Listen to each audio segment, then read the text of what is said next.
सांगवीतील सराफांची सोने खरेदी व्यवहारात कोट्यवधी रुपयांची फसवणूक करणाऱ्या टोळीस पुणे गुन्हे शाखेच्या पोलिसांनी अटक केली आहे। या 3 कोटी रुपयांचा मुद्देमालही जप्त करण्यात आलाय।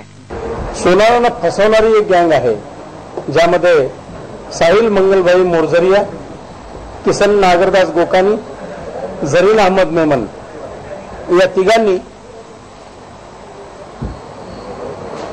जून महिन्यामध्ये सांगवी पोलीस हद्दीमध्ये सोनारांना फसवून 7 किलो 300 ग्रॅम सोनं घेऊन गेले होते। यामध्ये स्कॅनिंग मशीन त्यांनी एक दाखवलेलं होतं, ज्यामध्ये हे मशीन मध्ये तो सोन्याचा बॉक्स ठेवतो आणि ते सोनं चेक करतो असं होतं ते। आणि त्याच चलाखीमध्ये ते काय करायचे, हा बॉक्स टाकायचा आणि दुसरा सोनं नसलेला बॉक्स घेऊन ते लोकांना त्यांनी फसवलेलं आहे। त्या मशीनमध्ये ते बॉक्सची अदलाबदल केली। 5 जूनला पुण्यातील आणि सांगवीतील सराफांना सोने खरेदी विक्री व्यवहारासाठी सांगवीतील फ्युचर विजन इन्व्हेस्टमेंट या नावाच्या कंपनीत बोलावले। सुरुवातीला सराफांचे विश्वास संपादन करून आरोपींनी पाहिले।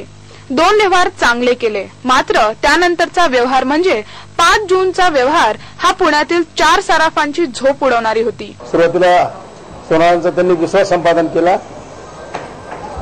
या गँगनी सप्टेंबर महिन्यामध्ये जयपूरला तशाच स्वरूपाचा गुन्हा केला आणि याच गँगनी पुन्हा जानेवारीमध्ये अहमदाबादला लोकांना फसवल्याचा गुन्हा केलाय।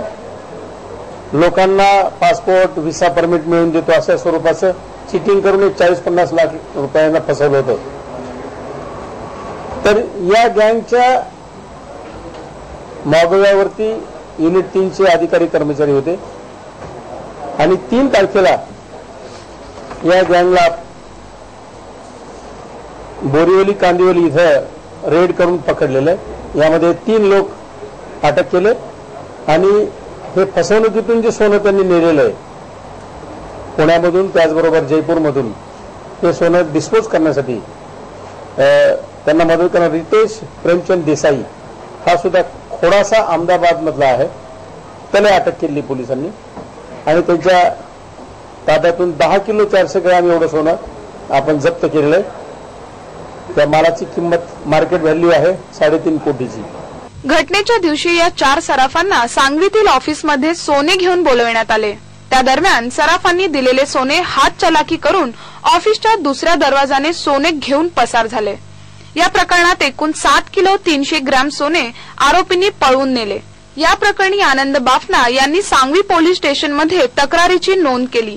त्यानुसार गुन्हे शाखेच्या युनिट 3 च्या पोलिसांनी गुप्त पद्धतीने तपास करून साहिल मोरझरिया, किसन गोकानी, झरीन मेमन आणि एका महिलेला बोरिवलीतून ताब्यात घेतले।